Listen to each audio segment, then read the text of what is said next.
Hello दोस्तों, fact fuel में आपका स्वागत है।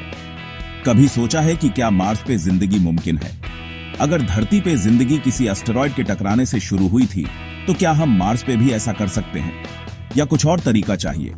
टेराफॉर्मिंग एक ऐसी टेक्नोलॉजी है जिससे मार्स को रहने लायक बनाया जा सकता है, लेकिन क्या ये इतना आसान है?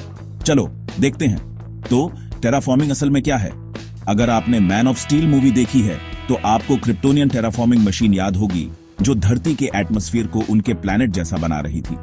साइंस फिक्शन में तो ये आसान लगता है, पर असलियत में हमें दो बड़े काम करने होंगे धरती जैसा माहौल बनाने के लिए। 1. मार्स को गर्म करना।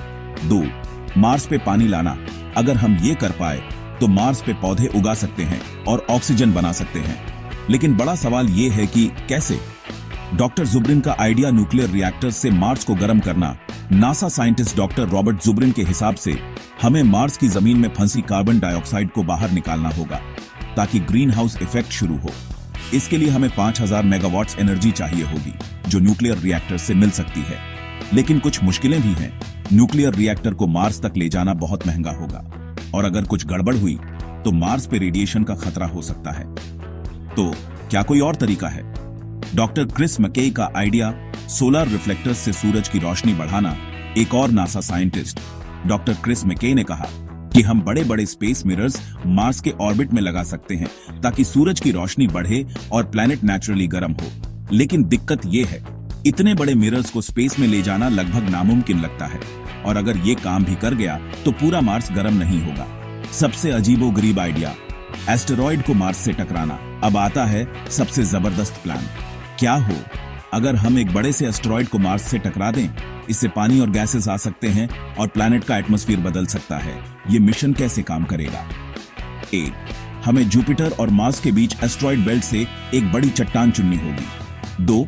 उस पे एक स्पेसक्राफ्ट भेजकर रॉकेट्स या न्यूक्लियर बॉम्ब लगाने होंगे। 3. ग्रेविटेशनल स्लिंगशॉट टेक्निक से उसे तेज रफ्तार से मार्स की तरफ मोड़ना होगा। 4. जब वो मार्स से टकराएगा तो टेम्परेचर बहुत बढ़ जाएगा और एटमॉस्फेयर बनना शुरू हो जाएगा। ये पागलपन लग सकता है, लेकिन नासा के डार्ट मिशन ने यह साबित कर दिया है कि एस्टेरॉयड का रास्ता बदलना मुमकिन है। तो क्या मार्स पे जिंदगी मुमकिन है? अगर हम ये कर पाए तो हम मार्स का टेम्परेचर बढ़ा सकते हैं, उसका एटमॉस्फेयर मोटा कर सकते हैं, बर्फ पिघलाकर पानी बना सकते हैं, धरती से मॉडिफाइड सीड्स भेजकर ऑक्सीजन बना सकते हैं, इंसानों के लिए वहां रहना मुमकिन बना सकते हैं। एक नया प्लैनेट, एक नया घर। आप क्या सोचते हैं? क्या ये हो सकता है? क्या इंसान सच में मार्स पे बस सकते हैं? अपने विचार कमेंट्स में जरूर बताइए। और अगर आपको ये वीडियो पसंद आया तो लाइक, शेयर और सब्सक्राइब करना मत भूलिए। देखने के लिए शुक्रिया।